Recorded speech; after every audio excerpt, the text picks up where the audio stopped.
got a new stand. Trying to adjust this a little bit. Sorry. I'm playing. Oh, I'm watching a Let's Play.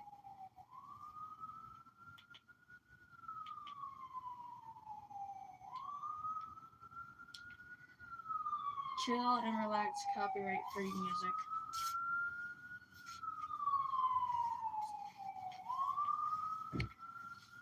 I'm not gonna start talking about Gacha yet until people come in.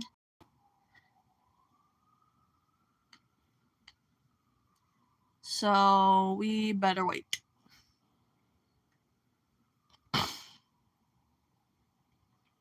But I will tell you guys to leave a like and comment and subscribe to the channel, or just leave a like on the channel. Leave a like on this live stream, sorry. Keep on doing my outro. Gonna wait for people.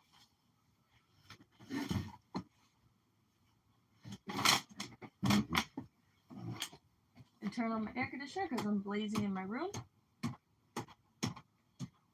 Hello? Oh yeah, I forgot. I turned off my air conditioner. So I'm just gonna be blazing in here. So yeah.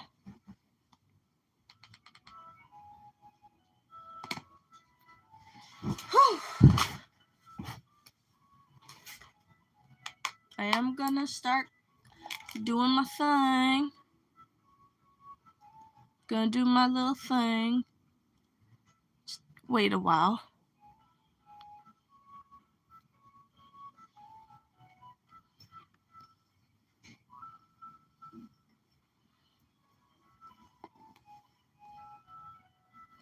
Waiting for people to come in.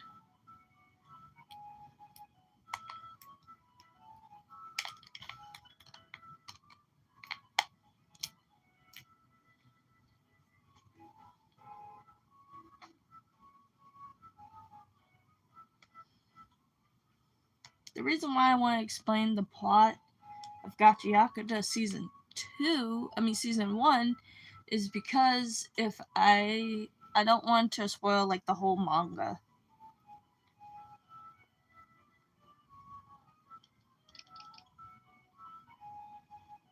If anyone wants me to or not.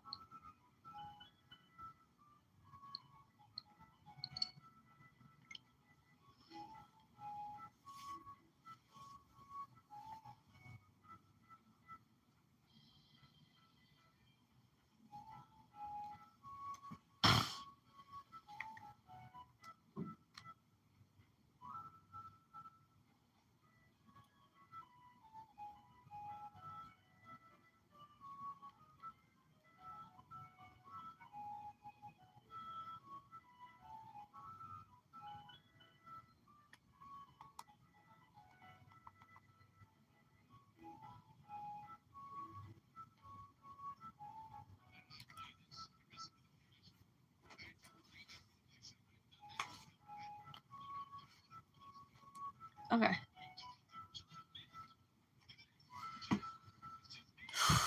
Okay, guys. I'm still waiting for people to come in. So I'm just gonna color. And I also should probably scoot my chair up a little bit more.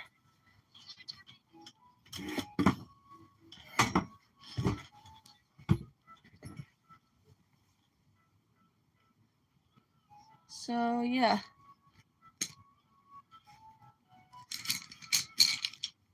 Still waiting for people. I'm gonna move this over here. Oh my gosh, did it roll under the paper?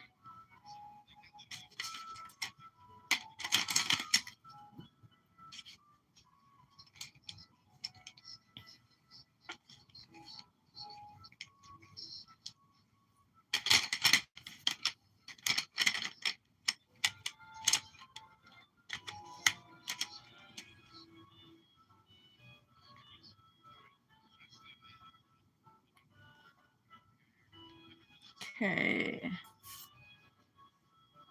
Try not to knock over my charger because my camera is completely charging right now while I'm live streaming.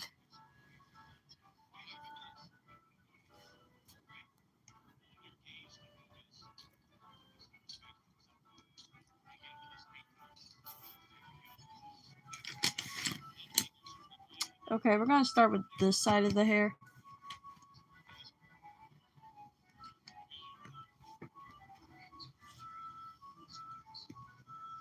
Let's hope that this works. I'm trying to look for the right color. I'll go start with this side and work my way in.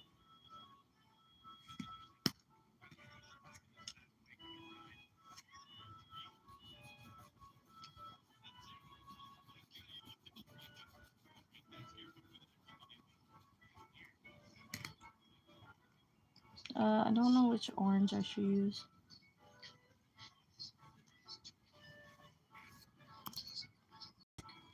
Oopsie. Sorry, guys. Sorry. Gotta scoot these a little bit more. I'm trying to, like... Okay, that's much better. Just... right here. Right here. That's much better. That's perfect.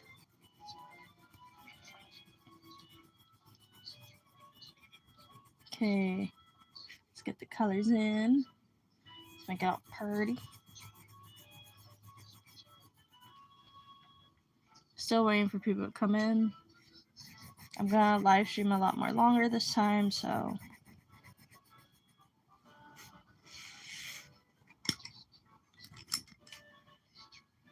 Shoot. My dumb self.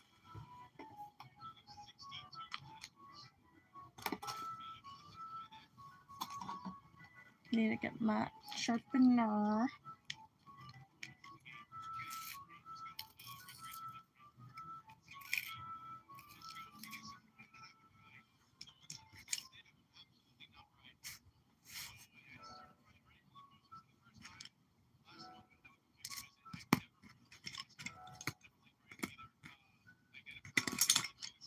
Don't know which ones I should use because it's hard to tell because my light in my room is very weird.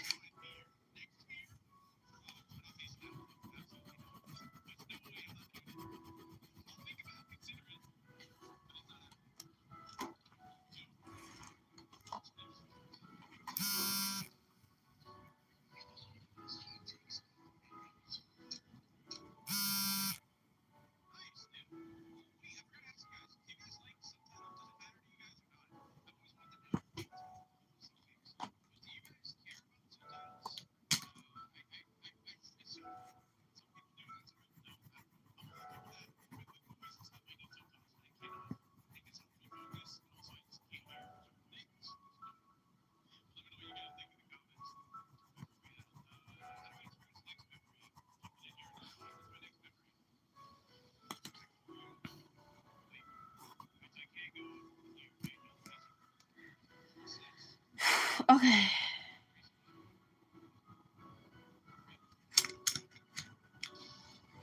People aren't here today. I did say that I was making...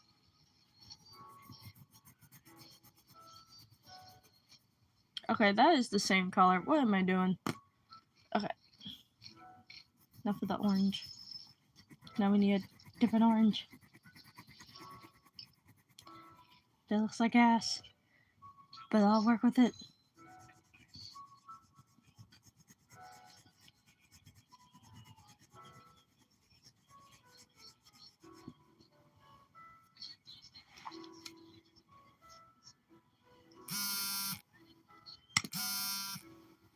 Oh my gosh. Just ignore it, guys. I'm trying to charge.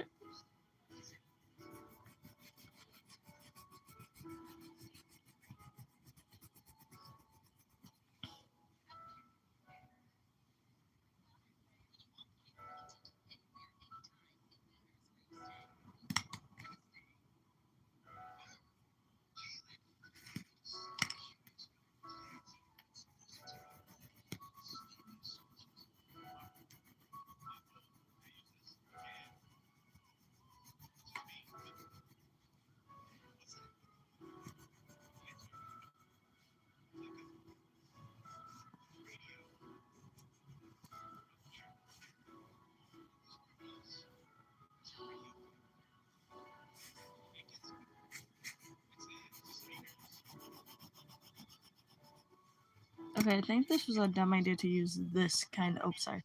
This kind of, I am knocking out my charger. This, oh, you guys can't see, this kind of orange.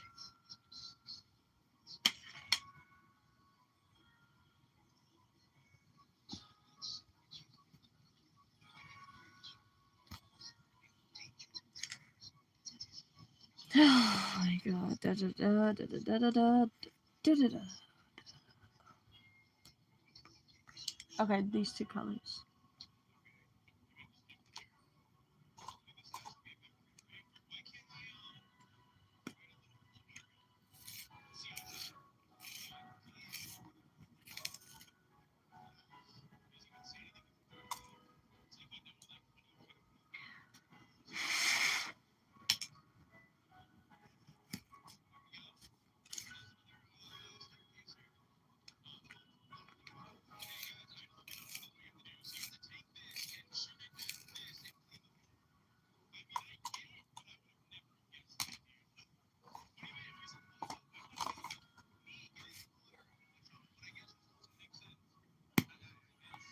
No, no, no, no. This color makes sense.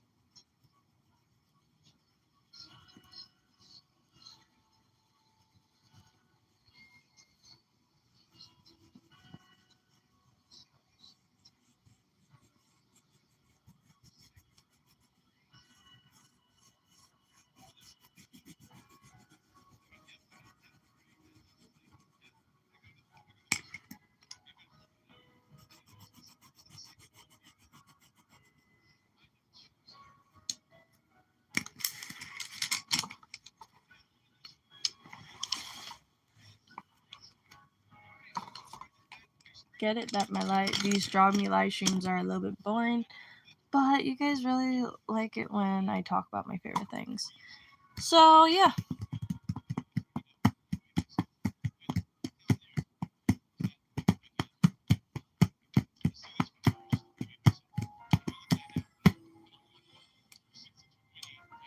No one's here yet. Might as well sharpen all of my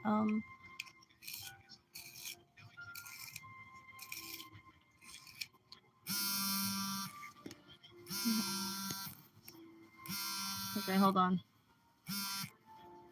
Hold on, guys. I'll be right back.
Okay.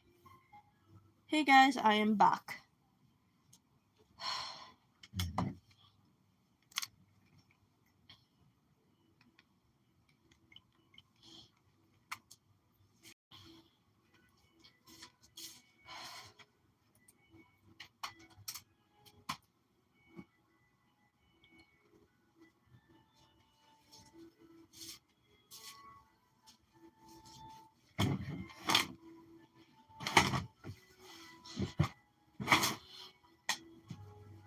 People still aren't here, huh? Guess it's just me. I'm gonna fan myself with my Nier Automata copy. Because my air conditioner is completely cut. I don't know if anyone was here when I left, but yeah.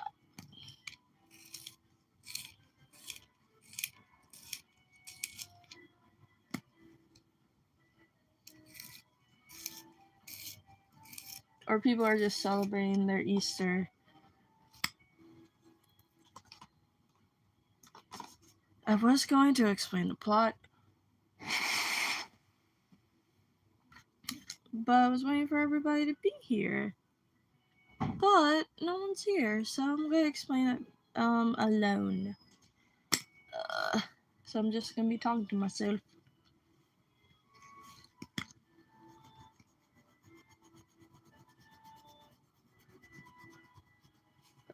So where did I left off?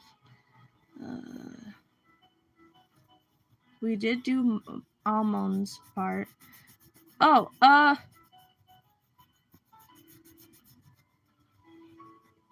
we're gonna talk about Hyo. About Jabber and oh, I think we did talk about Norde and Amon. No, Norde and what's his face? Norde and Rio fighting.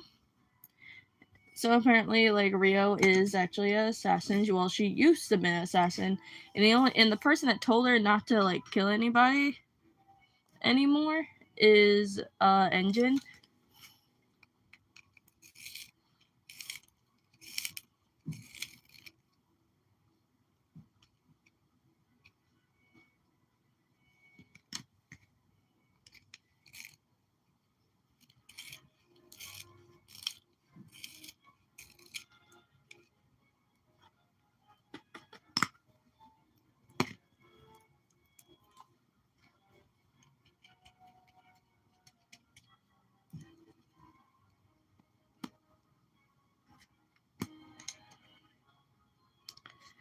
Oh, someone was here. Oh, hey, broship. I was gonna explain the plot of Gacha Yakuta. I'm at the part where the trash storm arc comes in. So yeah. Anyway, so basically the whole thing is Ruto and their gang are literally inside of a trash beast with the raiders. Apparently, the leader of the cleaners, the leader of the raiders, not the cleaners, he, Zaldo, he decides to just say, like, hey, I want to destroy the spear. The place where, like, Ruto fell from. And Ruto's, like confused about why would you want to do that, yada, yada, yada. And then what's his face? Zaldo is, like, saying, like,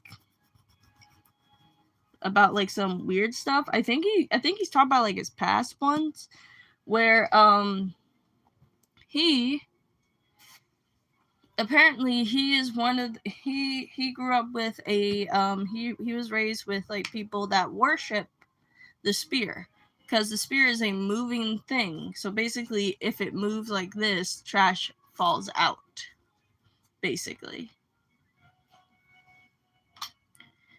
And the people from from the grounds basically gets hurt from the trash, because it's not just like everyday garbage. Well, some of it is everyday garbage, but it's like full on furniture, debris, basically anything falling onto people and they're dead. So yeah. But the people from, like, there are like groundlings. That's what they're called. The groundlings. They literally just worship it. Worship the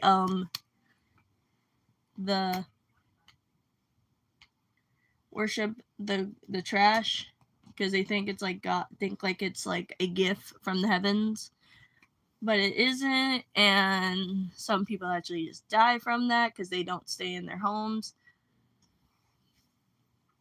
And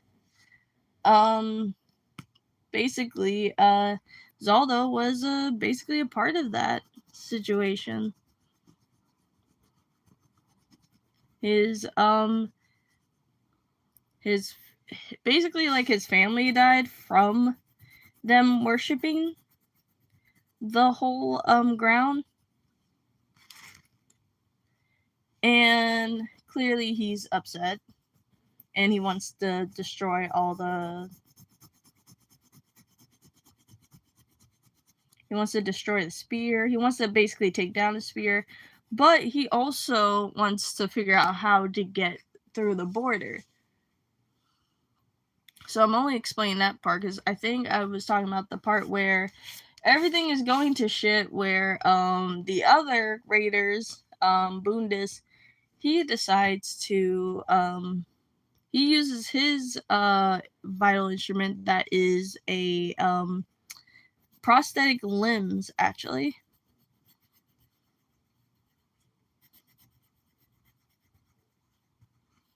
And it is crazy because those limbs that he uses, it's like only, it comes from one particular prosthetic arm, because he has a hand base. It's like a arm or hand thing. I don't know what it is, but it is basically a hand. The violin instrument is called hands, or hand, or whatever. But it's crazy how, like, apparently Bundus is a rookie, like a newbie of the Raiders. And yeah, and it's kind of like really crazy. And basically they're having a cool fight. If you guys ever watched the anime, you would enjoy the fight. It's so cool. Like, basically the beginning part is basically the same. Basically Rudo was still having this conversation with Zaldo at that point, and saying like, "Oh, where's your friends now?" They come out of the holes that were left behind from the what's it called? From the trash beast. The trash beast is basically they're inside of it, and also it kind of makes, like, I think like Bundus explains about, like, oh, if we're in the trash beast, like, I think like Brother Santa, that's his name. Brother was asking like, yo, how can we like breathe inside of this trash beast if we're inside of a trash beast? How can we breathe? Apparently it's artificial trash beast. It's a man-made trash beast. So that's crazy. How it was made, basically I think Zaldo just threw some vital instrument in there and just like swashed up into creating a trash beast that can fly conveniently. So they got fly up to the spear. So fast forward to that. What's his name? Norde. What's her name? Norde. She is rightfully upset because Rudo shot her in the shoulder. And And basically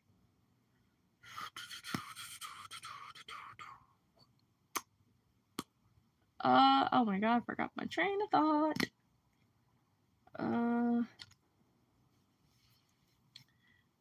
Basically, like, they're in a fight. Rudo turns this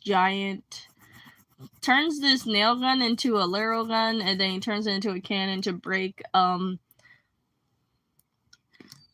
Bundus's gun, no, his hands, and broke it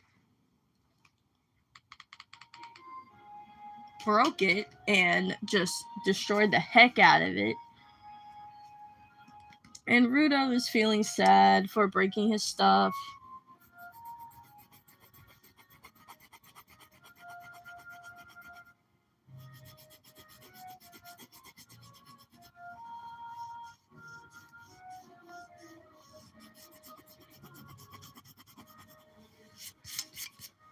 For breaking his stuff.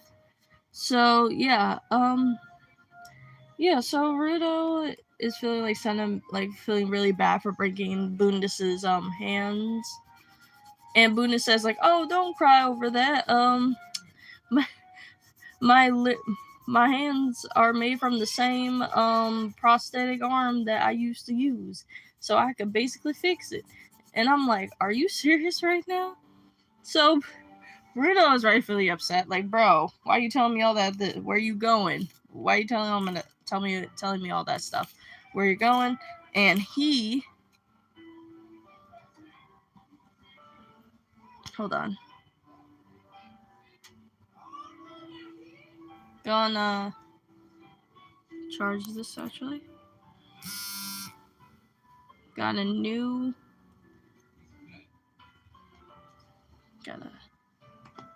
I hope this works. Okay. Gonna scoot this where I am, so this will be more easier for me.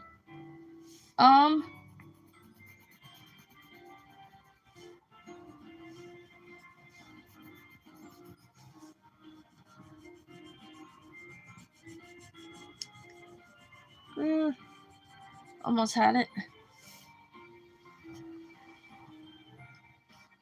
I'm gonna do like the technique that I usually do whenever I color different colors, is by adding like the second to last color.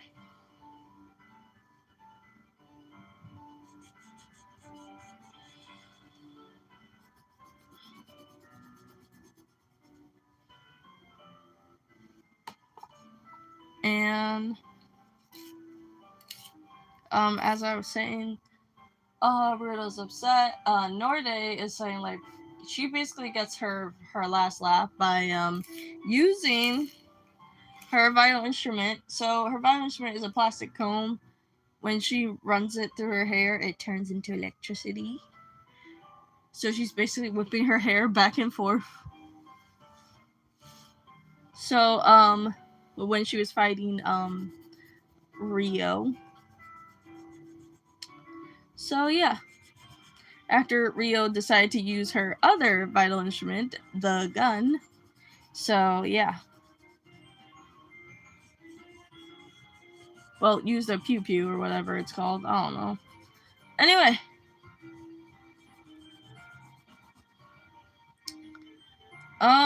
So yeah. Rio's a little bit cuckoo, but she's a cool girl. And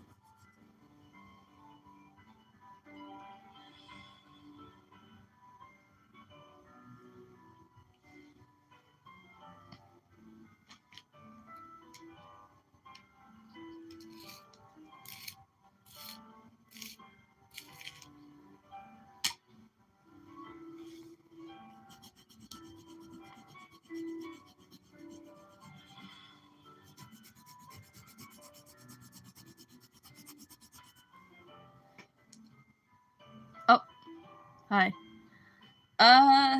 As I was saying, oh my gosh, I totally lost track. figure out which color I'm using. Yeah, I'm using this one. So like Norde basically uses the last strength of her own violin instrument, because if she basically uses too much electricity, it fries her hair and she'll just go bald. I think, I don't know. So she uses up.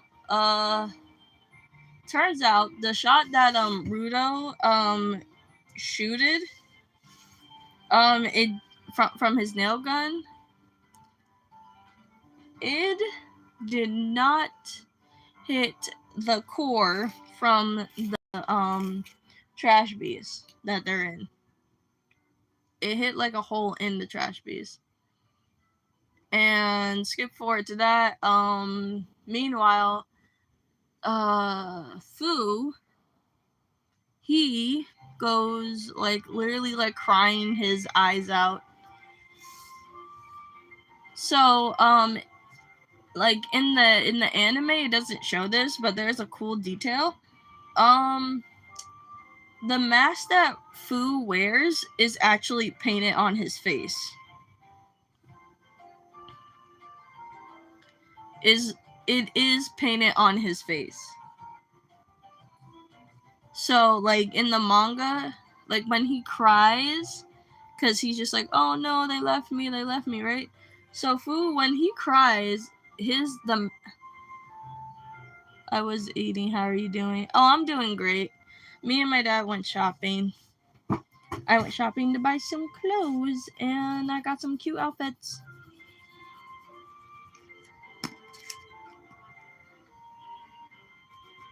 And also, I'm just talking about my favorite manga / anime, because it's really good. And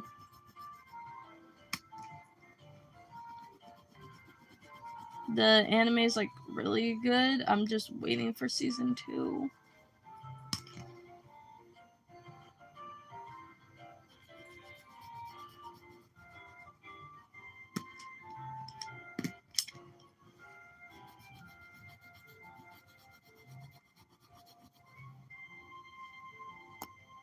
Oops. Okay.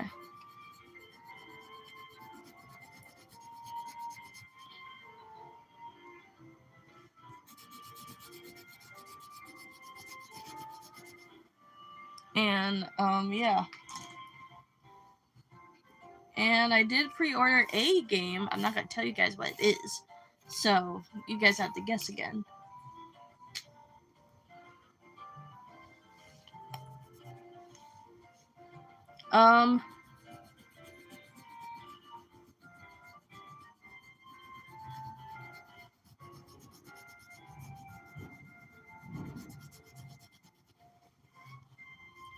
What else? I don't know. So yeah, Rudo basically is, he basically messed up, but it's not for that long, because the hole that, Rudo made in the trash bees, because they're still up in the sky, because it, like, halfway in the sky, she got sucked in. And let's just pretend that this is Norde right now. I'm gonna do an example.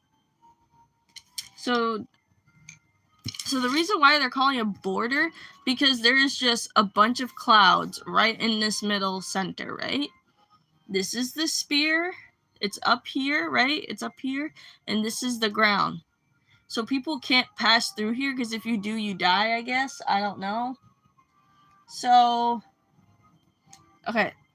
Let me use this guy as the example. So what Norde saw when she went up was something that is in like a cradle, like a fetal position, and has the same symbol as Rudo's gloves. Basically, when this thing looks at him, when this thing looks at a person, it basically, I don't know what it did, but basically when Norde went down, she looked dead. She looked completely dead. I don't know what it did to her, but she looked dead. Apparently, she saw the Watchman. Yeah, that actually makes sense.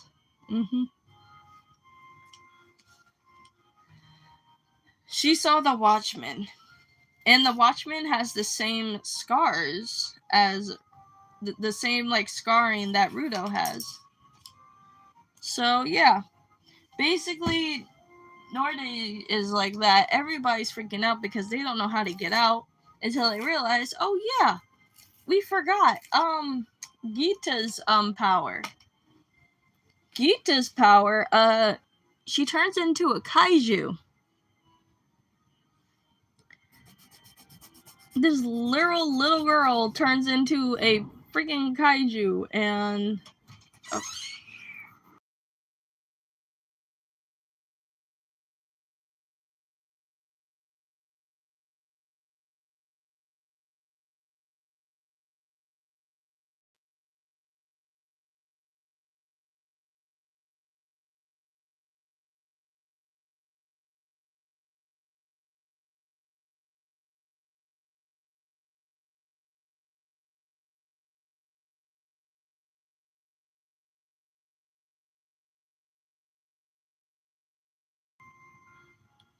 I'm guessing someone walked into your room. Yep, my brother. He wanted the detergent. Anywho, oh.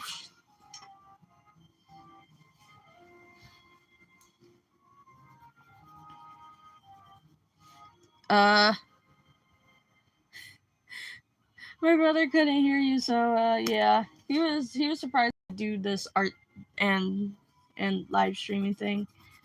But I do this every day.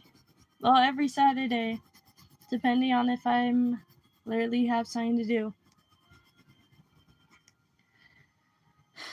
Anyway, so basically, what's her name? Gita turns into a kaiju. She just turns into a giant kaiju. And basically, like bro is telling her, like, yo, how tall you want me to go? Apparently, she can actually adjust her size on how big she can be. So she went up to like 2, and she went super big. And apparently, technically, like in a sense, she doesn't turn into a kaiju. Her outfit that she's wearing, that is her vital instrument, is like literally a kaiju onesie. Is her vital instrument, and only the onesie can grow into a vital instrument. And her vital instrument's name is literally her name. And it's super crazy because I'm like, her last name is crazy. Her last name is her name is Fantasia. Gita Fantasia. Like, girl, you got a fancy ass name for some crazy little girl that is like literally talking about kaijus. Don't be no personal space.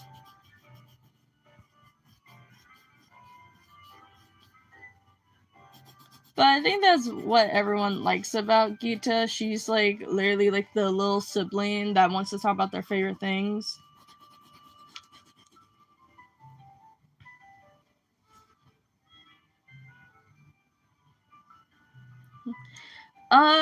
Like, that's what I love about Gita, because she's like a little sibling that I always wanted. Like, Deer is literally just a baby with a pacifier in his mouth, but he makes tantrums as his violin instrument.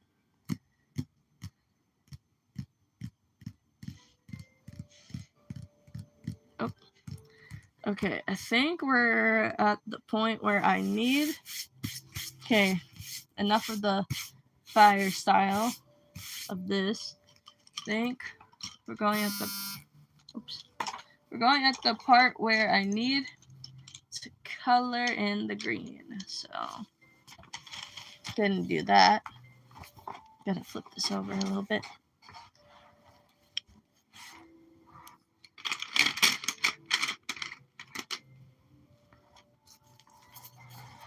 Okay, move this a little bit more. Okay, give me the green.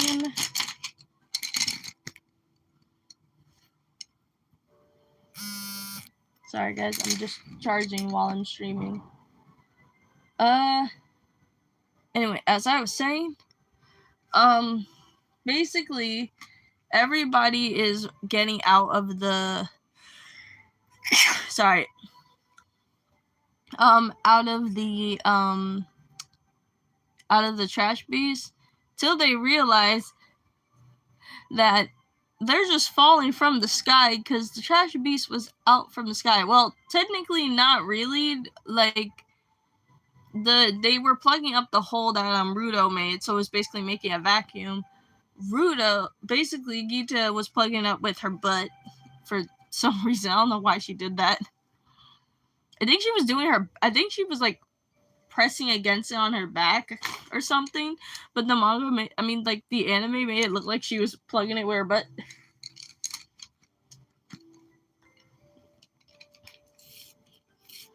And they decided to do their cleaning duties, because that's what cleaners do. Basically, they destroyed the core. That's what they did, and then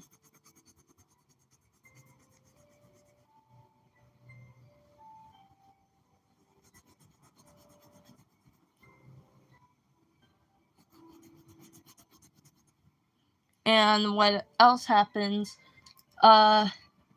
Basically they realized that we're inside the trash beast. This thing is going to basically destroy the trash beast. We're inside of it. This thing is up in the sky. We're idiots to think to just get out of the trash beast before, and then but technically they needed to how to get out of it is basically destroy the trash beast while they're inside of it. Basically broke the core, and they're falling from the sky, except for Geeta. Her body, her violent instrument makes her body very soft, like a plushie. So she basically is immune to fall damage. And she basically says no guys, it's fine. Y'all can literally climb on y'all could I'll hold you like babies, like little eggs. And that's what happens.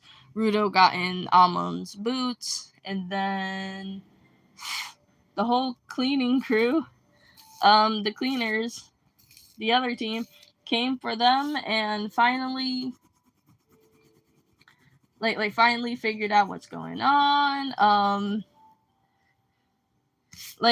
After they fell, they realized that they all, I think there was a funny part where they totally forgot that they forgot to put on their mask because the air is so polluted, so they need to wear a mask. Because if they don't, they die from pollution. And what happens is all of them are scourging, trying to look for their mask, oh my gosh, we're gonna die. And they finally did that. Geeta fell asleep in her kaiju form. The crazy part is when Geeta realizes that they're outside, they're in the polluted areas, in the polluted outside, the outside being polluted and stuff, she just says yucky, yucky, ick, ick, because it smells nasty. The craziest thing is you can actually see Geeta in the mouth of her kaiju form. Well, you can see her eyes, her glowing eyes. And their violent instruments always have their names engraved. But on the part of the violent instrument, Geeta's violent instrument's name well, Gita's vital instrument, her name is engraved on the tongue of the vital instrument. So yeah, when she like opens her mouth and stuff. She's a little bit of a goober, but she's fun.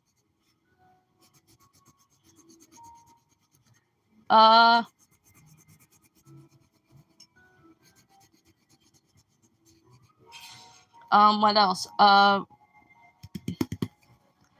think, what's his name?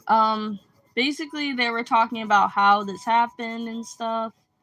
They were basically talking about how Zonka is like basically poisoned to death because of Jabber, and Jabber gave him a hallucinogen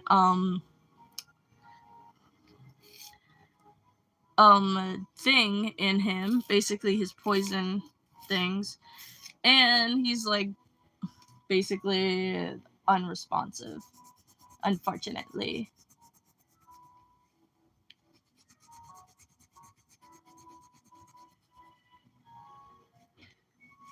But I do that's what I like about Zonga. Like I know that he is a little bit of a loser, but he's the perfect loser. He's like the loser that you cheer for, not like the loser that you don't want to cheer for. Oh, I just picked blue. I don't know why I pulled that out. Okay, which color?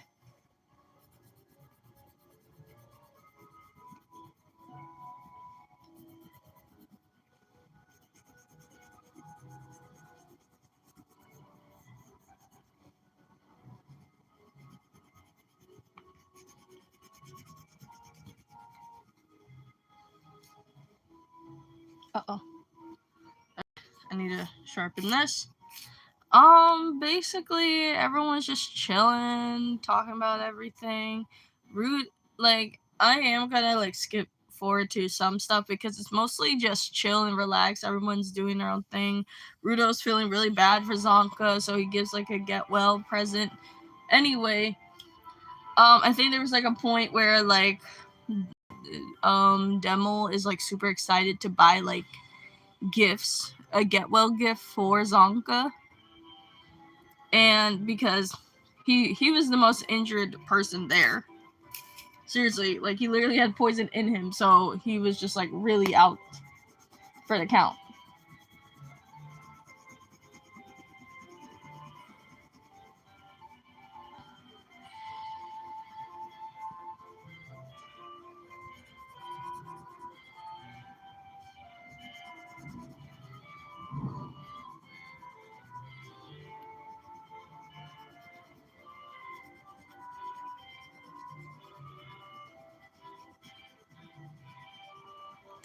Okay.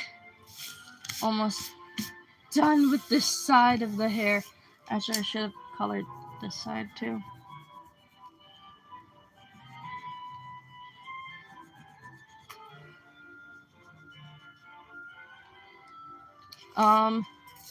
As I was saying,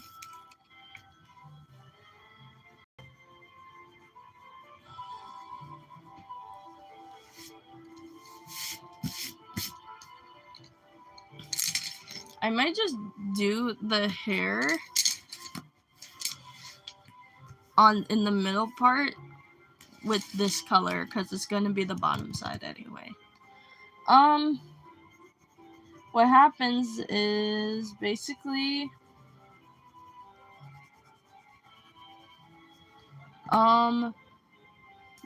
Zonka is just like meditating because he needs to be strong, and Rudo gives him like a really weird looking ass smile I ever seen in my life. He still can't smile, by the way. He can't smile right without making it look really weird.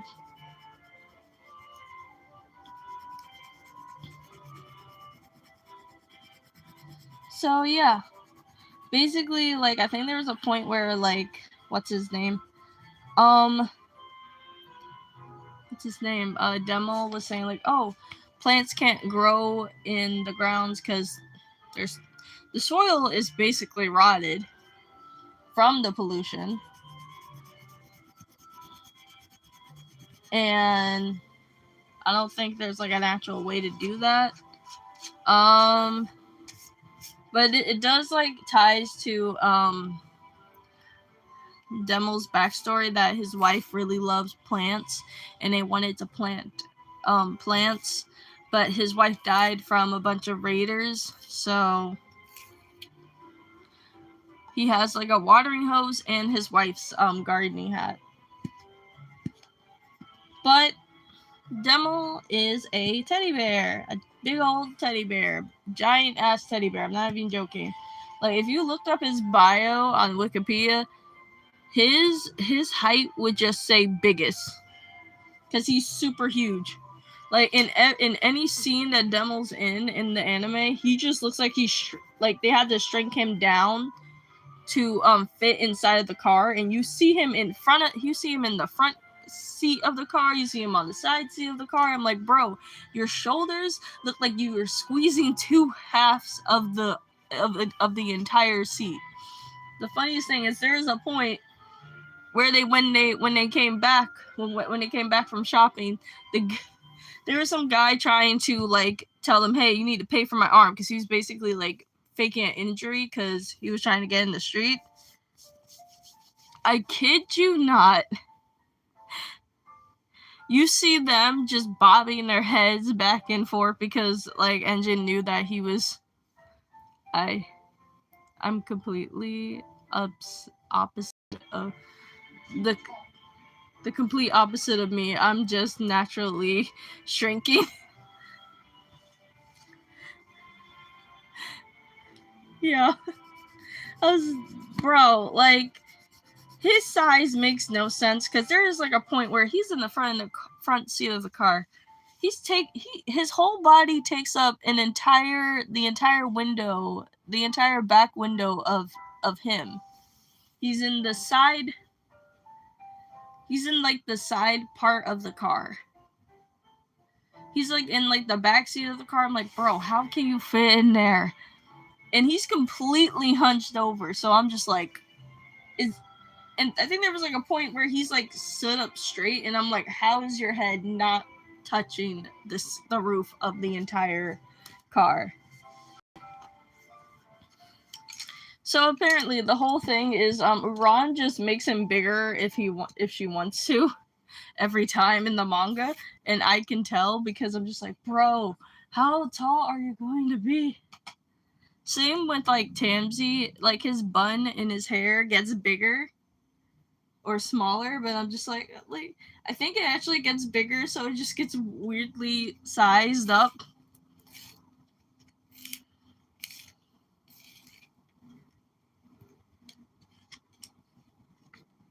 So like basically Demel is like free game to just like, if you make him huge, it's fine. If you make him slightly shorter, doesn't matter, because in his bio, in his Wikipedia, it says biggest.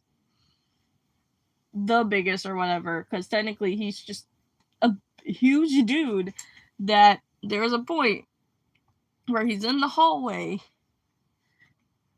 when they're talking to Rudo. He's in front of Rudo's door, and his head, like his eyes are covered because he's the size, he's too huge to get in to like go into the front of the door. Like he's the size of half of the door frame. He's like half of the size of the door frame, and I'm like, bro, you have to crouch every time you get into doors. So they went to Zonka's like little infirmary area, and he's just meditating and basically reflecting on how he screwed up and stuff, and he's saying that he needs to be stronger, and that's what I like about him. That's really cool. The craziest thing is, I remember there was a fan translation. I think this was like all over like the internet or something. Like I'm mostly on YouTube and sometimes a little bit of Reddit, so I'm mostly on the Gacha Yakta subreddit. So I kid you not, I kid you not, like, there's a fan translation. You know, like, there's always, like, fan translations of mangas that haven't been, like, released and stuff to America. I kid you not, there is a scene in the manga that is, like, Zonka is supposed to say, "I'm just not good enough, that's all." What he's, in the fan translation, he says, "I'm not green enough. I'm not green, like, I'm not this color enough." And I'm like, what do you mean you're not green enough? And I'm like, bro, that's funny. Because it became a meme entirely, to the point that the voice actor for Zonka did the meme.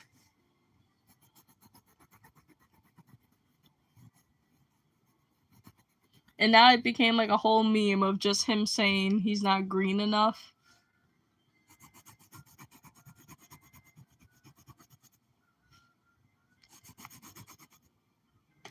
Green, for some reasons, the translation means good enough. Yeah.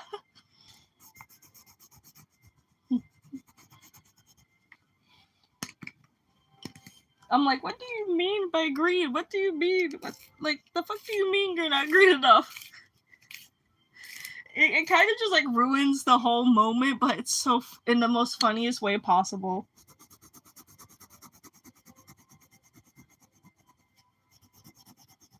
And it also kind of reminded me when JoJo's Bizarre Adventure got popular. I can't watch Steel Ball Run because I know the whole situation with Steel Ball Run, but I am going to do like a little series on these live streams where I just end up drawing JoJo characters, but in my own art style,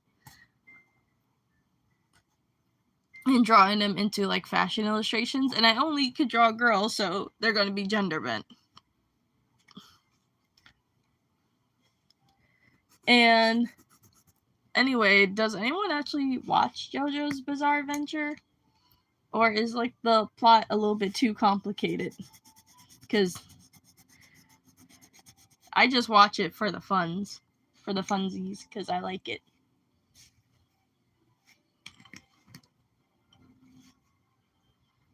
I'm not sure what's going on with Steel Ball Run. I'm just knowing that it's an issue with Netflix. Yeah, I heard about the whole Netflix situation. I'm watching all parts. Didn't read anything though. Oh, I didn't read the manga, but I might want to, because I just feel like it, and still have to find a way to actually watch Steel Ball Run without having a Netflix. I'll probably ask my sister to let me use her Netflix account or something, because I only used her Netflix account once for watching Soul Eater, just because of my friend Sasha was had like a shirt.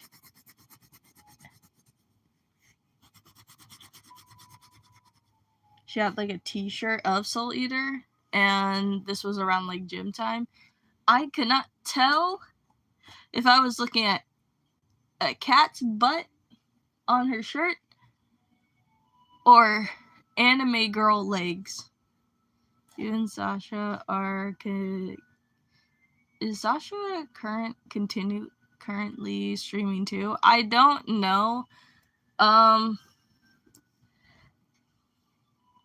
I mostly have like my notifications off whenever I live stream, so I don't get distractions or accidentally press the wrong button.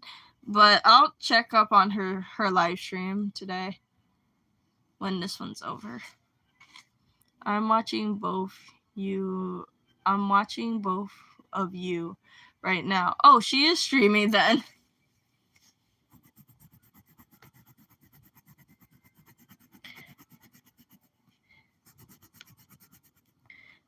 Oh yeah, so anyway, as I was saying, that shirt made me get into Soul Eater and a little bit of Fire Force.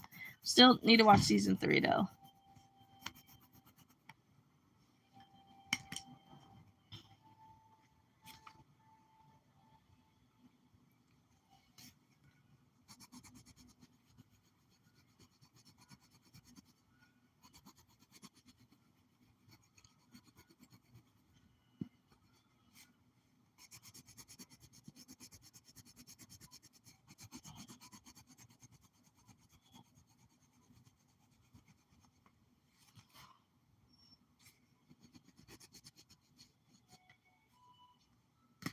as I was saying, so about the JoJo's Bizarre Adventure, what's it called? The fan translation was really funny. That it became a meme because obviously JoJo memes do exist. This meme still to this day, I think it's still funny.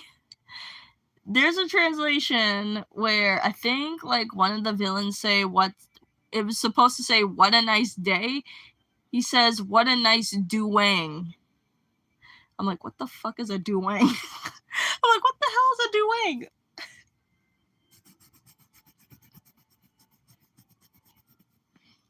I'm just like, I think like a lot of people should whenever these fan translations happen, I think a lot of people that do those fan translations should probably check if they are correct and don't make memes. But that's really funny because it's like, what the freak is a doing?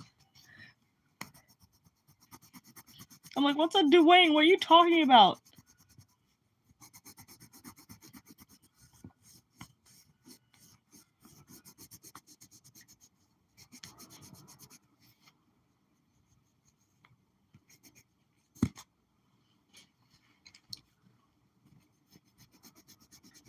I think he was supposed to say, "What a perfectly nice day," and it just said doing, and I'm like, what?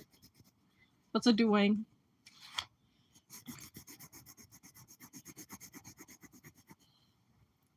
That's like saying like someone just randomly says what a doing is, and I'm like, what a perfectly nice doing. I'm like, what doing? What's a doing? I still to this day I still laugh at it because it's funny. Yeah. So anyway, back to Gachiakuta. They gave all the gifts to Zonka, and Remlin comes in with the mayor of Canvas Town. Apparently, when everyone got in those spells when they came back after Amon's whole situation, she not she they Remlin decided to do this little joke, this little prank on Zonka. Basically gave so Remlin's power is basically whatever they draw or like do or like paint or whatever, like if they need to paint on a person, they need to ask for permission to do that. So basically the things that they paint turns into spells. So they have protective spells. They basically like anything that they can imagine.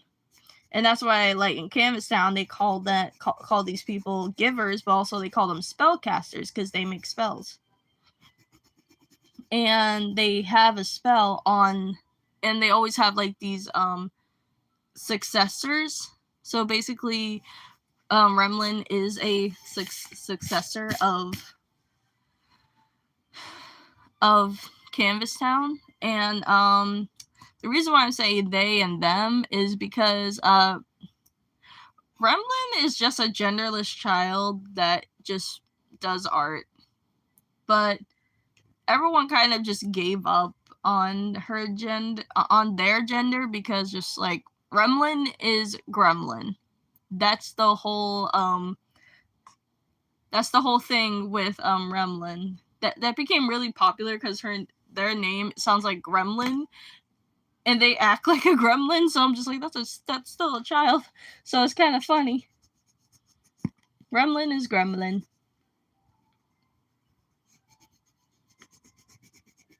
Just Gremlin is just Gremlin, so there's no kind of need to figure out what gender they are, so.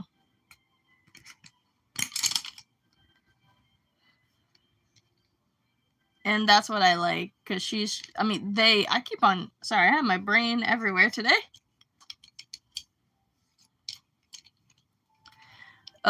They are fun. And apparently, the spell that Gremlin gave to Zonka was a prank. Basically, Gremlin said to Zonka, "Hey, make like a flex, like flex your arm," and it turned like Popeye's cartoonish big, like old-fashioned cartoon big buff arm, and it inflates like a whoopee cushion. So basically, Gremlin turned Zonka's arm into like a whoopee cushion whenever he flexes his arm, and he did that, and the whole entire like area, like the whole entire room became super silent, except for like Engine, because there's like a point where Engine is just like trying to hold in a laugh. And Zonka laughs, saying like, "Bro, it's not like," he's saying like, "Nah, it's not your fault. It's not your fault at all." And he's saying like, "Well, I'm just not that good enough, that's all." So that's it. Like, Gremlin still feels bad for doing that. They didn't mean to do that. It was just a little prank.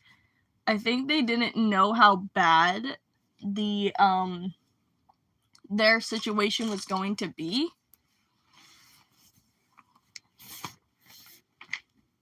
Cause even like if Zonka did have the one shot the one hit spell protecting thing on him, he would have actually survived what's his face? What's his name? Jabbers' poison onto him. So it won't like affect him that much. But there is like a little theory on the whole getting a tattoo. Getting like a tattoo. Well, not a tattoo. Getting a spell on you from the spellcasters. It's about, speaking of the tattoos, it's about Engine's tattoo. So Engine's tattoo is very all over the sleeve. So basically it's to the chest part to here where his fingers are, and the whole thing is like a full-on back tattoo. And he has like he has one tattoo on his stomach. So some people think that it's some of the fans think that it's like a little theory. It's like it might be the tattoo that Engine has is probably made by one of the spellcasters years ago. But if it's just like an actual regular tattoo, that's fine. But if it's a literal spell that is permanently on him, like it's like a protector spell, he basically has infinite strength. But there is like a point, I think like in the trash storm arc, where he's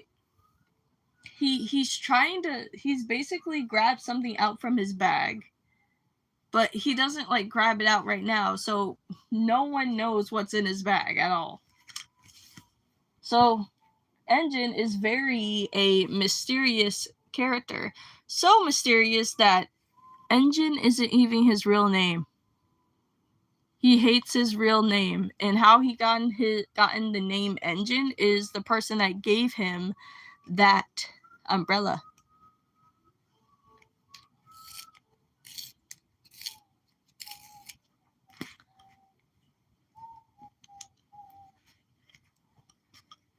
And also, like, a lot of people saying that he's like the next Gojo for like Gachiakata, and I'm like, attractive wise, or because I don't like, in my opinion, if people are JJK fans, do you? But in my opinion, I don't see the appeal of Gojo. I don't think he's attractive. He's just basic. He looks like he looks like the concept art for Nier Automata, for like one of the characters that is an android. And I'm like, I don't see the appeal. I don't see it. He just looks a little bit too generic for me. Like, we have like a ton of anime characters with white hair and blue eyes. Come on.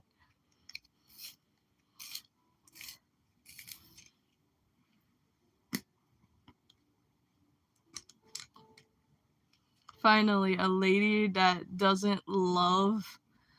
Finally, a lady that. Finally, a lady that doesn't love Gojo. You're the best, Radzi. Thank you.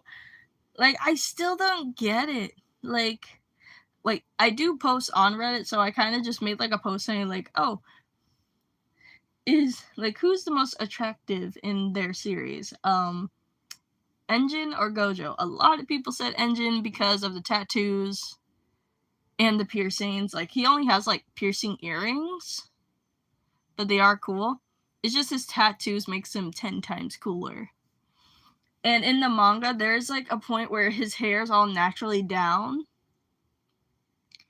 and he just looks, and he is wearing like a short sleeve shirt, so you can see more of his tattoos. And I'm just like, yep, Ron, you just did something really perfect. Everyone's gonna look at this entire page and just like stare at like Engine the entire time.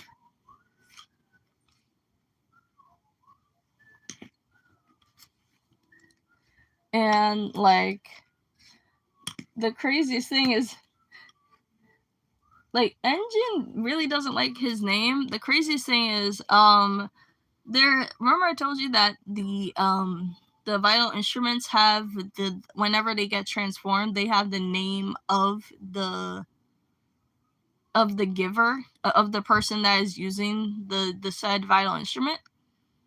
And like, there's like an actual translation for Gachiakuta, it's a made up language in the Gachiakuta world, and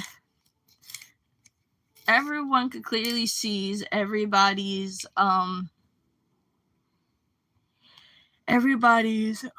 names engraved on their vital instruments.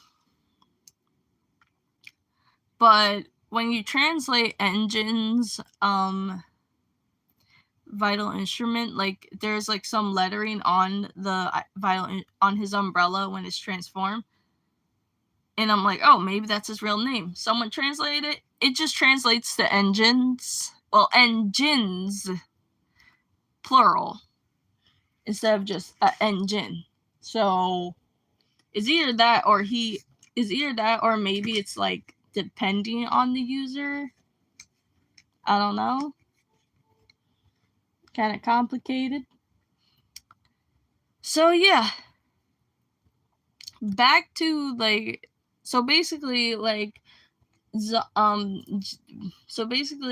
everyone's like chilling and relaxing, hanging out in the room, like hanging out in the lounge room. Rudo still feels like really upset because like he doesn't feel like bad or something. Rudo feels bad for Remlin because they made a mistake and stuff, so he wants to cheer them up. So he says like, hey, Zonga comes out of nowhere and says like, hey, what you doing? And I'm like, and Rudo's like, bro, you're supposed to be on bed rest. What are you doing? And he's like, nah, I'm fine.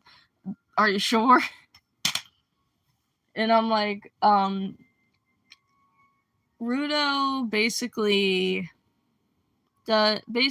like, I guess like, and like Zonka is basically the mentor for Rudo. So like, he basically gave him like a big speech saying like, hey, if you want to cheer Remlin up, saying remnants.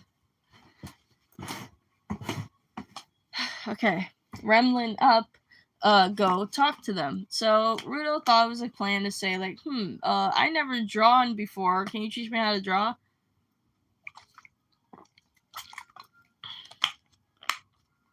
So yeah. Reminder, Rudo doesn't know how to talk to people or how to communicate in a normal way without lashing out. Which is relatable to me because that's what I'm going through. But I'm slowly learning.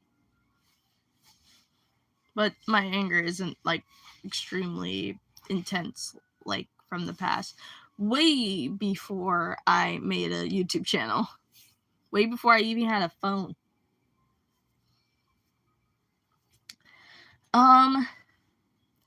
Anyway, like the whole thing, like Rudo's like, oh, let's just draw. And they did draw, and Corvus, the boss of the cleaners, saying like, hey, I want you kids to go to help Remlin to get their supplies from Hole Town. So the reason why it's called Hole Town, because it's in a giant hole. And they make like art supplies and stuff. There's like different towns in like the universe of Gacha Yakuta. Basically, there's Hole Town, Canvas Town, Food Town. There's a whole town about food, and that's just insane. And I'm like, bro, I want to go to Food Town. I'm hungry. Where's the food? Is it good? And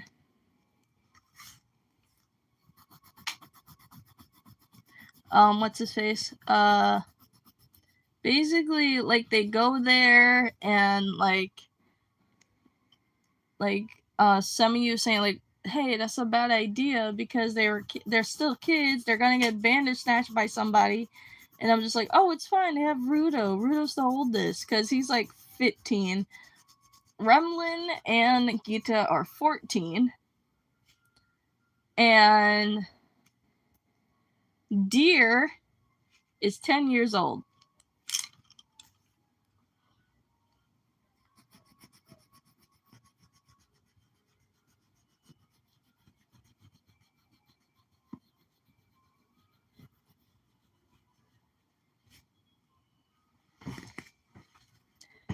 And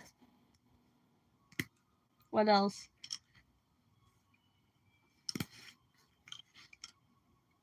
The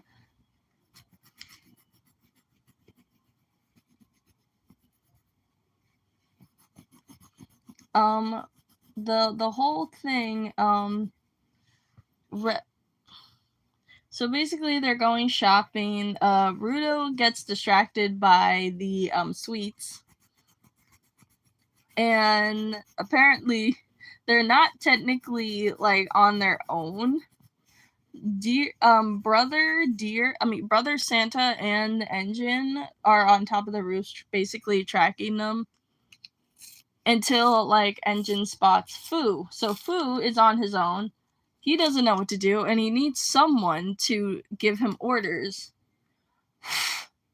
So he really doesn't know what to do until his doll tells him, hey, you're pathetic, you're weak, you're useless.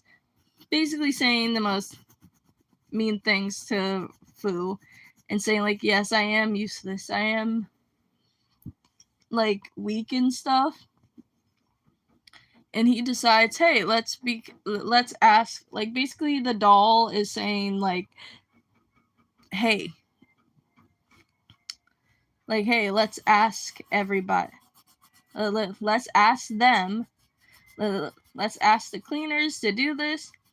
And he goes over there, and they see Rudo going crazy over the sweets because, like, Rudo becomes a sweet demon. Basically, he loves sweets so much that he just wants more. And they're trying to hold him, saying like, Rudo, we used too much. We used all of our money for the for all of this for the ice cream. Chill out. And some creepy dude came up to them saying like, oh, I got some sweets. Basically, your typical, I got free candy in the van, kids, kind of situation. Because in the world of Gacha Yakuta, there are traffickers. basically trying to traffic them. Rudo doesn't smell the sweets, and he basically kicks the guy in the nuts, and basically he just like is laying down. I think there was a point where Deer is like consoling the guy, and I'm like, bro, what you doing?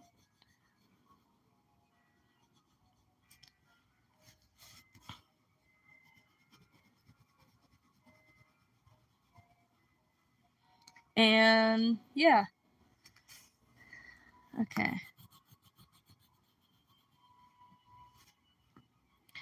And Rudo basically like there's like a point where Fu is just like super crying. He's just like, and the doll is like, you know what? How about we try a different approach? So they went to the so they finally walked all the way to Canvas Town, and basically Remlin is talking about the mural that every spellcaster does. So the spellcaster, they always does this mural, and Rudo's like, "What mural?" The mural is up on the ceiling. The mural is up on the ceiling, so everybody can't technically see it, but at night because it glows. And they finally did it. They finally helped like Remlin to do it, and they were looking up and like looking up at the murals of all the spellcasters. Remlin is talking about, oh, this was from the first spellcaster, and they see the symbol, the Watchman symbol on one of the murals. And Remlin is saying like, "Oh, that's from this. That's that symbol is from a guy named Cantus Cerbrick, aka everyone calls him the Undertaker though." Yeah, we have the WWE guy, the Undertaker, in Gachi Yakuta.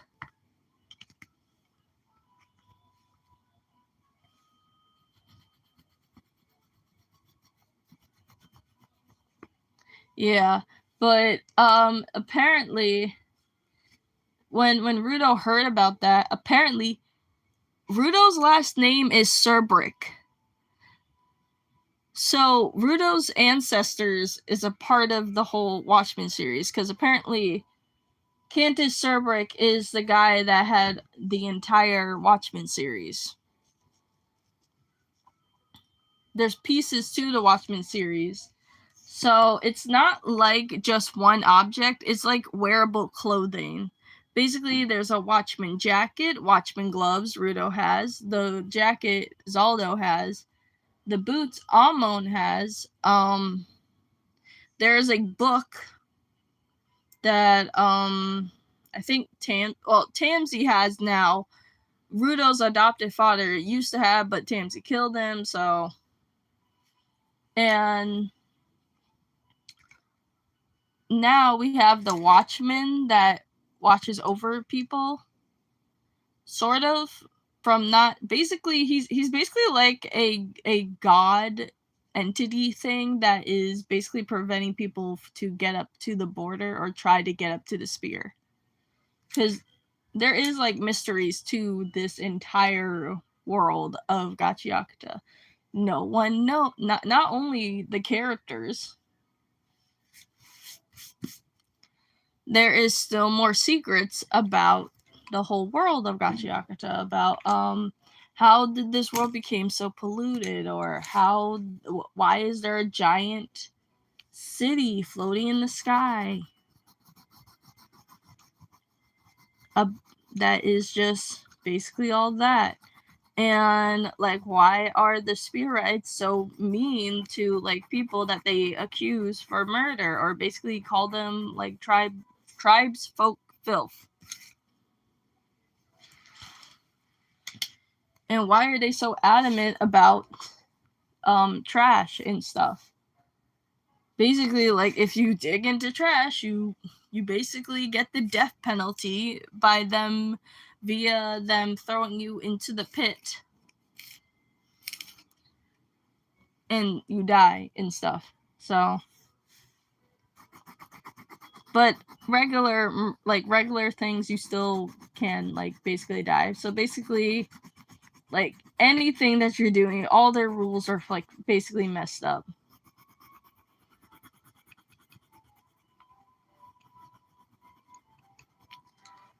And the whole thing is like, how is this entire city is completely huge? Like why is this whole city floating in the sky? Do they even know that there's like people down in the grounds?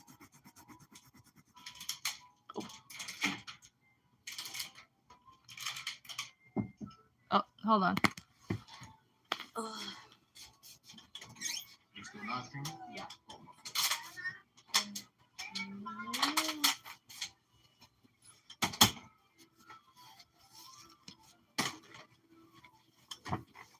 Okay.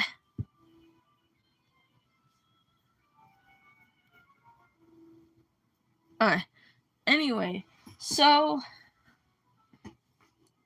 there's like a whole thing about the whole mysteries and stuff about why Tansy is doing this. What in the hell is inside of Rudo? There's like this thing inside of Rudo. Why is Rudo's arms look all burnt? Why is he saying the fact that his family did that? And I'm like, we never seen your family. We don't know if your dad is alive. We don't know if your mom is alive. We don't even know if you even have siblings. We just know that you have ancestors that are part of this whole situation and did some stuff and killed people apparently.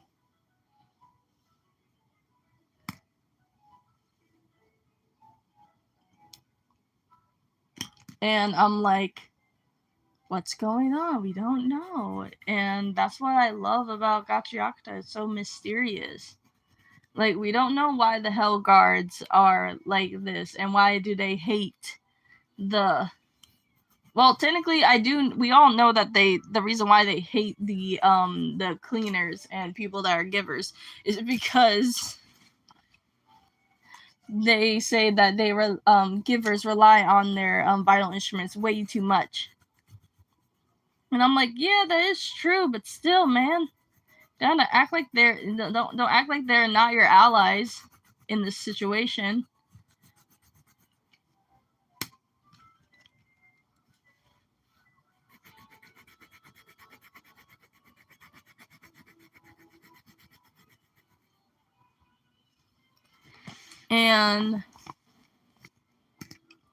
But technically, I think it's more like they're jealous because they can't use normal weapons to destroy the trash beast. They need to use vital instruments to destroy the trash beast. So they're just upset because they can't use vital instruments. Like, bro, how about you actually care about the stuff you actually do care about and stop being snobby ass kids? Well, snobby ass rich people. They're basically poor but also rich at the same time. Well, not rich, but more like noble family legacy thing. It's more of like the legacy part, less than like money part. So yeah, but that also is a part of like Zonka's situation. Like, oh, why is his siblings hate like why does Zonka fear his siblings? But I'm pretty sure it's kind of more obvious because he doesn't want to. I think he just realized that he's kind of like a disappointment to his family. Like, I don't know if they actually disowned him. I think there's like in the Doll Festival arc, there was a point where Zonka's sister, basically there's like a flashback where Zonka's sister basically uses a gun to teach Zonka how to dodge. Basically, by the way, the gun is fully loaded, so if she missed, or Zonka missed, he wouldn't be on this world anymore.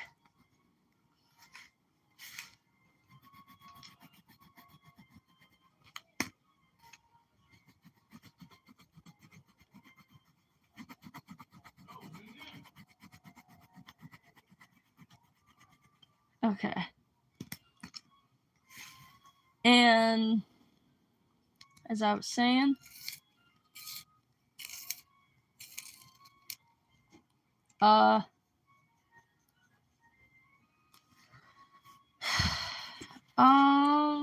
as I was saying, oh my gosh, I don't know what I was saying. Yeah. So there's like a lot of mysteries about, I think there was a point where like Rio doesn't talk about her dad, so I'm just like, oh, she got daddy issues. Okay.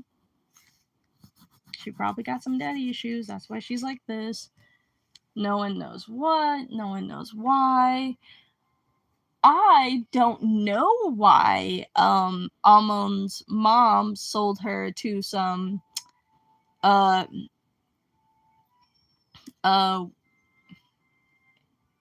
am I gonna say this? A PDF player thing, I don't know. Some guy that you would a guy that has like basically a trafficker.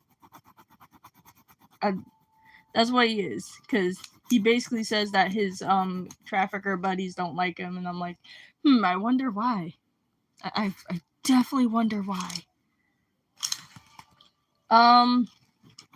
So there's like a lot of mysteries about why like Amon's mom sold her to a creepo that likes children and also a trafficker, and why she just didn't feel like any kind of feeling about like, oh, should I even do this to my own daughter? By the way, she sold her daughter to some creepo when she was like the age of like a small child. She was still like Alma was still a little kid when her mother did that.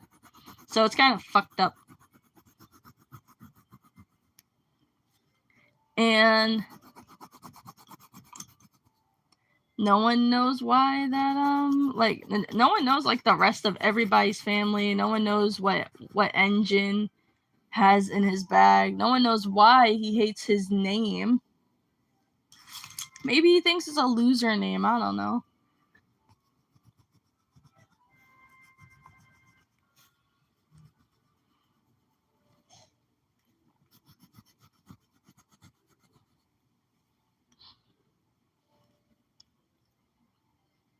Okay. Anyway, that's the end of the whole season. It goes to the part where like where Rudo discovers there's a person with the same last name as him, Cerbrick. But also fun fact, Rudo's last name, Cerbrick, is Cerberus backwards.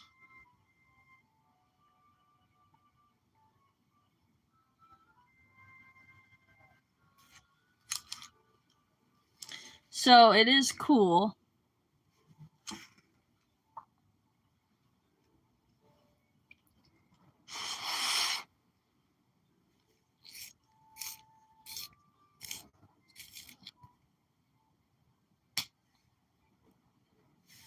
So yeah, that's all of it.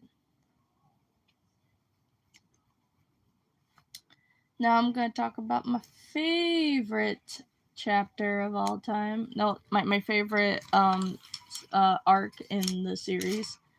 The what's it called? The like no one knows what Fu did, because I think in the manga Fu ends up saying, I don't want to be responsible for anything anymore. So he basically says that if someone gives him the order, and if he messes up, it'll be on that person. Be like, hey, you told me this, so why are you mad?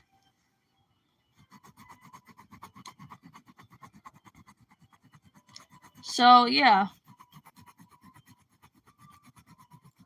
Basically, like, Fu must have did something that was so bad to the, like, so bad to the point that it might have gotten somebody killed.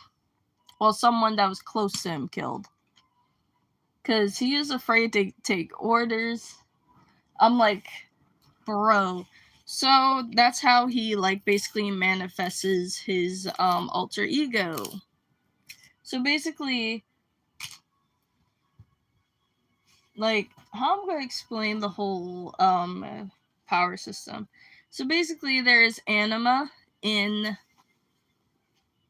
these things. You got to take care of the vital instrument first, and how long you take care of it, it'll basically make a soul into it.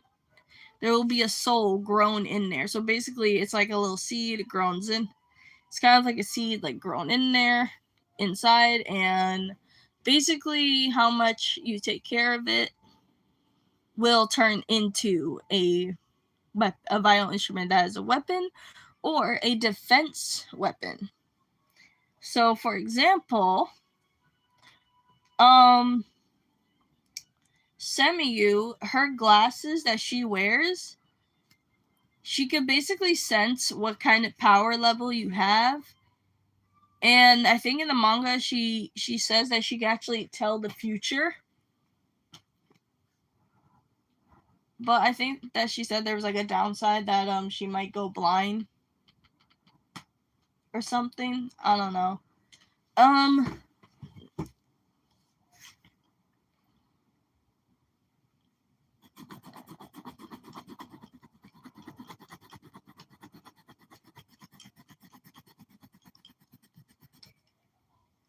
So basically, like, but also whenever she does use her vital instrument, if she needs to like defend somebody because she doesn't want to use, because if you're using up all the power of the vital instrument, it'll break.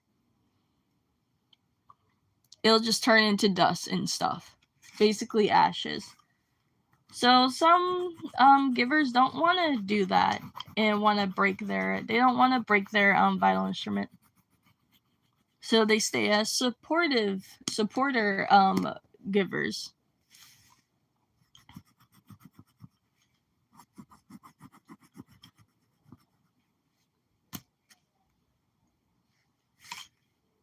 So yeah. And that's like another example. There's our other characters that are examples. Basically, there's like a character named Moma in the manga where she basically she has basically like her headphones are broken, but whenever she uses them, if she touches you, she could basically listen to all of your memories and basically like read them out to you if she wants to.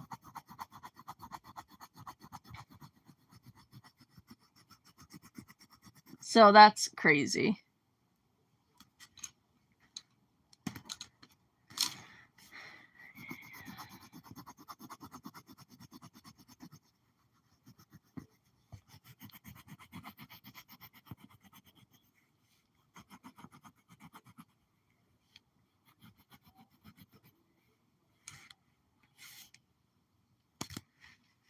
Okay.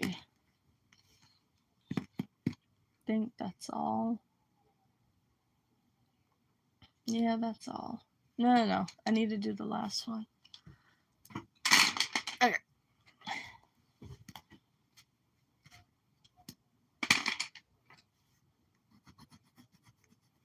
As I was saying, this is the wrong color.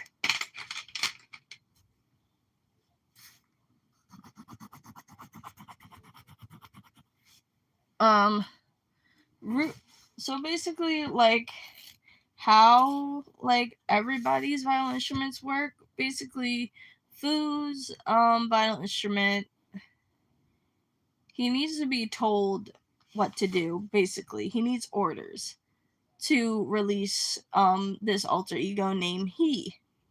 And the spelling is actually Hii. And Fu, His name is spelled F-U, so basically. He's basically a wimp. He doesn't have any confidence, but it's kind of like useless in a sort of sense because he needs somebody to tell him to do something. So he doesn't know what to do. So I think like in his arc, this is like a theory, so he's probably going to overgrow it, but I don't think he'll lose his vital instrument from it because of it, because the vital instrument basically has a personality. He basically manifested an entire personality inside of the dang doll that he has.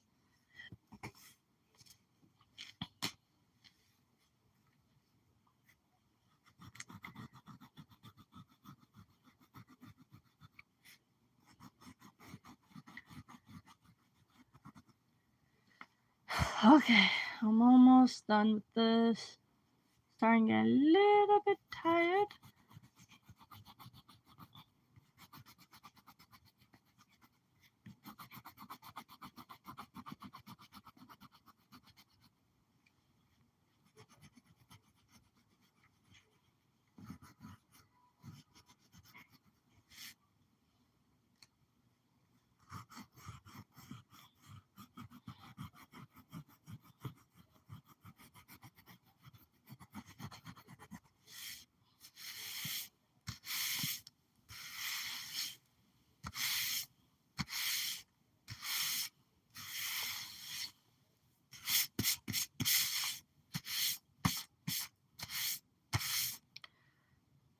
Starting to get really tired. As I was saying, basically, Fu's vital instrument does basically he gets stronger. That personality basically possesses Fu's body and becomes an entirely different person. Basically a Tasmanian devil wild card. Basically he will break things, destroy things. He wants to hurt things. I think there's a point where he literally broke Jabber's arm. So his arm is like dangling, like where his elbow is completely broken. And he basically body slam, not body slams, basically smashes the heck, like basically uses his fist and smashes Jabber down to the ground and kill all of the trash beasts that were chasing them in the information broker arc. So yeah. Like, I think there is a point where Fu definitely needs to overcome his fear.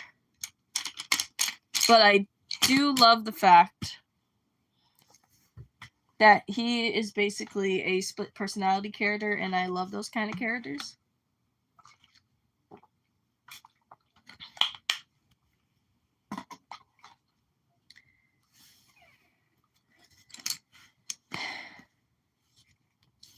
So, I think there's like a weird shipping thing. You guys know my opinion on ships. It's okay to have your own ships, but like the Gachiakata fan base is getting a little bit crazy, but at least some of them are like mostly just fake fans. So there are like some ships that I don't agree with. There's a ship where there's actually one ship I don't agree with because it makes sense. It doesn't make sense because it's really weird. People, I think there's like some fan art of Engine and Zonka together. I am going to remind you what their age are. Zonka is 17 years old. Engine is 28 years old. 28. Can you tell how weird that is? Trying to get Engine on a watch list. Like, come on, bro, what are we doing? Yep. And I'm like, what are we doing right now? I was like, why are we trying to get Engine on a watch list? I'm like, can we not make Engine a pedo right now? Like, Engine is cool. But I do have one ship that I do agree with is Hio, Zonka's rival from his past. And, well, she is a girl, but she is really cool. I like her hair. I like the fact that her eyelashes are white. Like, she has, like, this white frosty motif look. And, like, I think it's kind of cute. I think there's like a point where basically in the Doll Festival arc, Maimo becomes a god, I guess. Well, a fake god, a false god. And I think, like, what's his name? Maimo explains, if you don't know who Maimo is, he is the weather reporter. And he's also knowledgeable and also a fucked up con artist. A very fucked up con artist. Like, they found the they found the choker maker, the person that is the choke that makes these communication things that are just like choker necklaces, but you have to use your blood to communicate, basically. So basically, like, your blood is your cell phone number for your choker. And the payment is free, so you don't need to pay for, like, a monthly subscription. Unless if, like, you're dead or something. And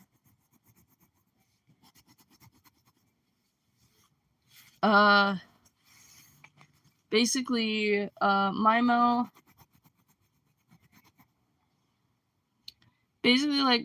explains how the whole entire how people got these powers. Apparently the ancient gods ruled over the earth, basically, in the Gachiakta earth. And basically, let's just pretend these are the gods. They basically died, and all of their powers got absorbed. So basically, let's just pretend this is the god. He's dying, and he's absorbing. The planet basically absorbs the power in the ground to have all this power. Basically, for anyone that touches the ground or lives on the ground, gets powers. Some of them do, some of them don't. So it's like crazy. And so it's like crazy. So it's kind of like that makes sense. There are gods, ancient rulers, basically. And what's his name? Maimo wanted to be a ruler. That's basically his biggest plan. And I think he does become a false god, a false ancient ruler. and he becomes that. And basically everyone is trying to how to kill Mimo, because they can't technically arrest him, but I think there was like a point where they're going to try to get the truth out of Mimo, because so how Mimo's vital instrument works, it's a microphone, and he can actually control people by drinking the blood from the chokers that people are wearing, and basically he can use his microphone to control people's minds.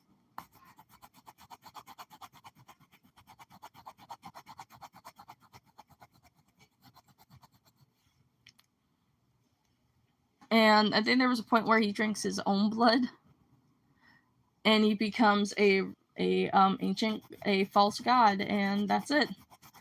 And where the Hell Guards were at the doll festival, and they don't know what to do. Well, technically they do know what to do. They were just shooting at Mimo, and the bullets didn't work. And guess what they did? They kept on shooting. And I'm like, well, technically they noticed that one of the supporters had a gun, so the gun didn't work. And then the Hell Guards, I think they did saw, oh, a gun didn't work. They decided to shoot, and I'm like, are you serious right now? Y'all literally saw the gun. Y'all literally saw that guns don't work on this thing. Why y'all keep shooting? Well, why y'all decided to just shoot? Like, oh, it's not working. And then Mimo is walking past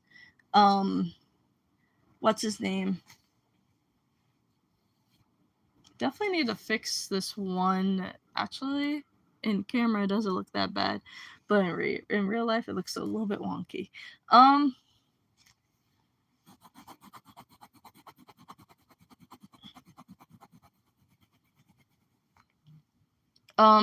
Fu, no, not Fu. Zonka's brother, I forgot what his name was.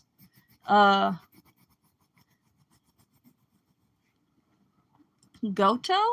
Goto or something? I don't know.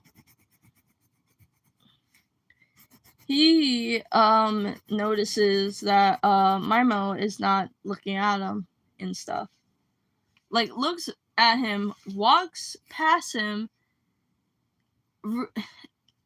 and he goes right towards the Zonka, and Zonka becomes a donut hole. Basically, he pierced a giant hole into Zonka's abdomen, I think. I think that's where it is. He basically is just like hanging on to dear life, and what his brother said, like, oh, you're useless, you're pathetic, you're like, how can you be so like naive or whatever. I'm like, bruh, where are we going on with? You're calling him useless, but I think it makes sense on the thing. Like, I think there's a point where he says he's relying on his violin instrument too much, he's not getting stronger. That is true.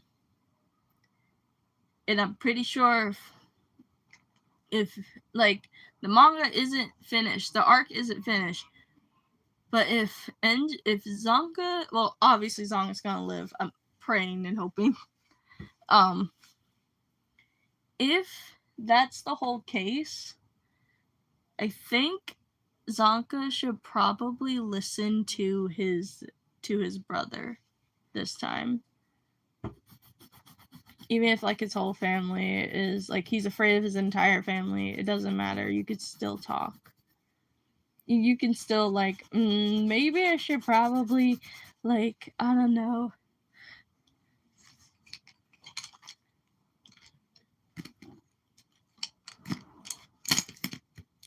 Basically, I don't know, listen to my brother. And is this the right one? I don't know.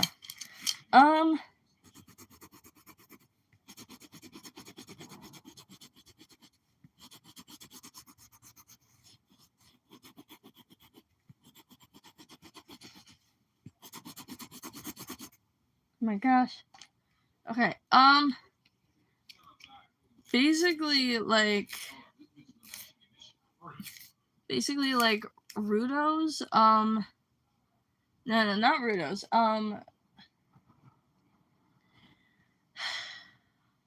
so I am going to explain how the chokers work. You have to like sense, I guess, you have to technically sense or connect to that said soul to the cleaners. I mean, no, not to the cleaners. To like basically whoever has like the blood has like the blood of that person in the choker.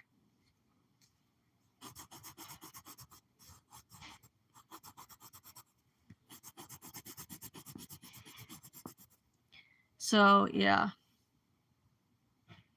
And you're basically like connected like a Wi-Fi. You can't like do social media posts on the choker or anything. You just have to communicate. And the ringtone for it sounds like if someone put like a cricket inside of a bag, inside of a box, and start shaking the shit out of it. It just sounds really weird. Actually, it more sounds like a cricket being waterboarded.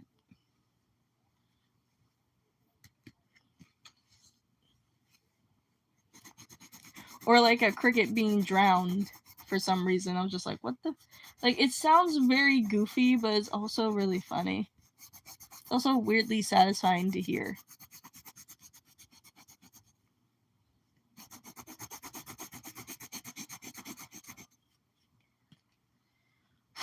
We're almost done with this hair.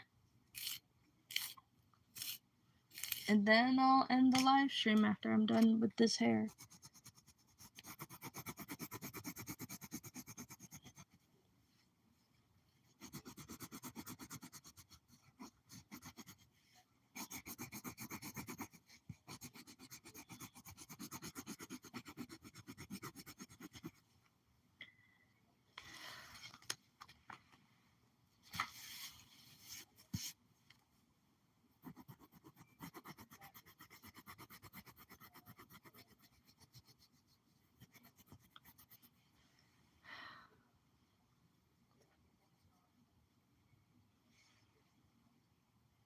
Okay.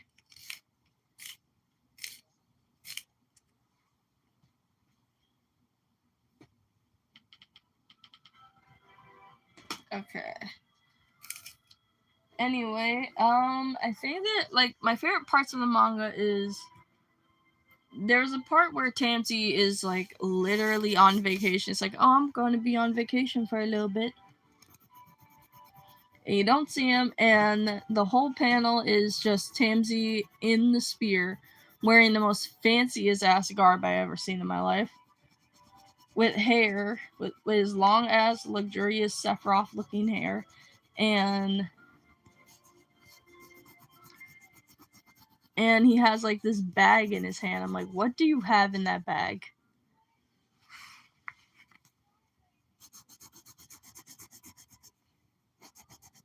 I'm like, what do you have in that bag, bro? What do you have in the bag?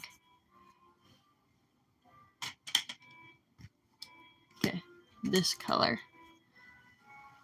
Okay, almost done. It's making the paper curl, but that's okay. Not the other colors.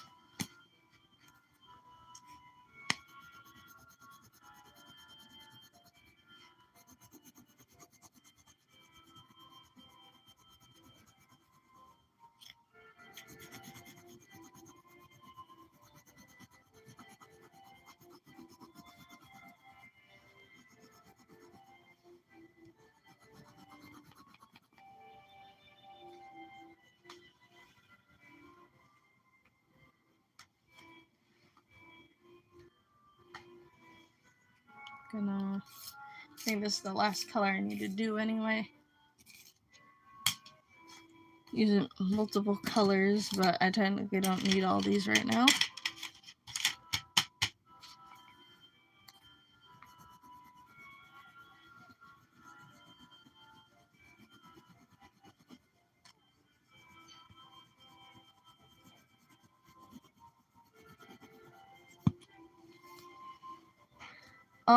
Basically, like,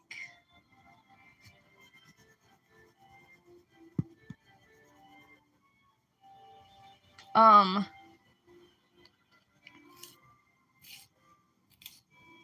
my god, I forgot my train of thought. Left on. This thing is getting a little bit short. This whole thing is getting completely short. And I never even used that much green.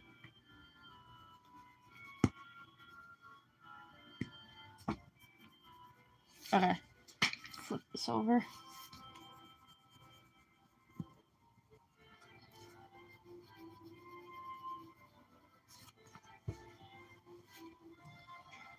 Almost done with the hair.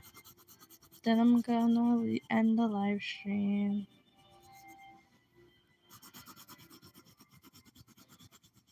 It's kind of hard to do this.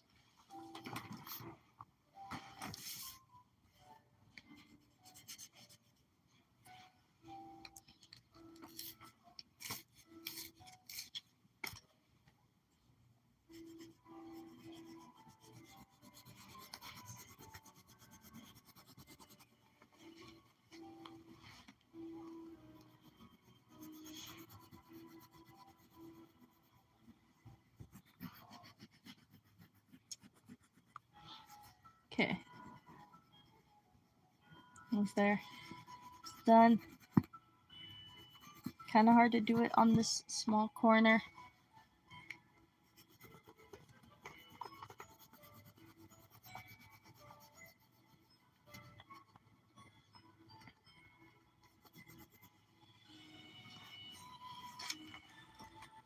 Okay. I should probably make that completely all dark green.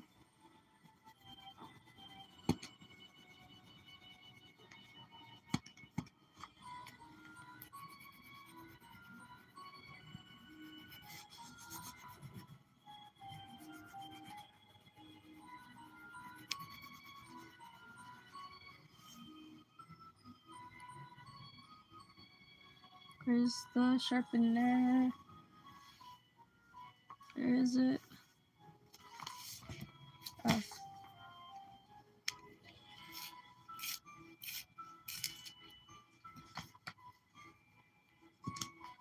And like Tamsy is like in this, is like walking out of this really fancy castle place.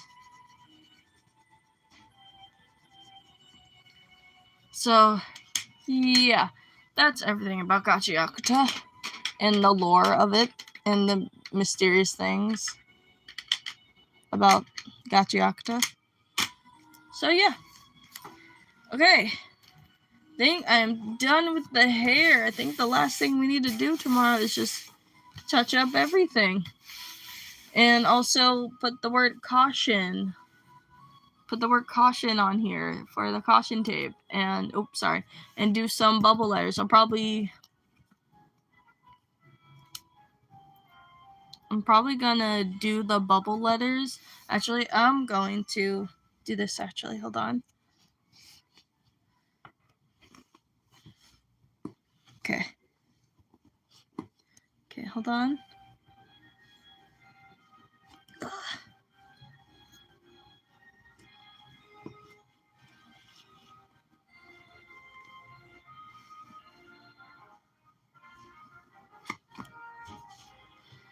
Okay. I gotten the camera stand right now. See? This is all we have right now. Everything's completely colored. We just need to do a little bit more touch-ups, do the caution tape, and then do like the bubble letters and stuff. Okay, I'm gonna end it here because I need to clean up and go to the bathroom. Don't forget to like and comment and subscribe to the channel. Until next time, hope you guys have a good night. And we will be playing Arcanite Enfield. We're going to be live streaming Arcanite Enfield tomorrow. Anyway, don't forget to like and comment and subscribe to the channel. Until next time, always stay creative. Bye.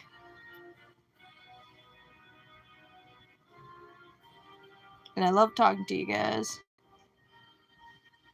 Bye.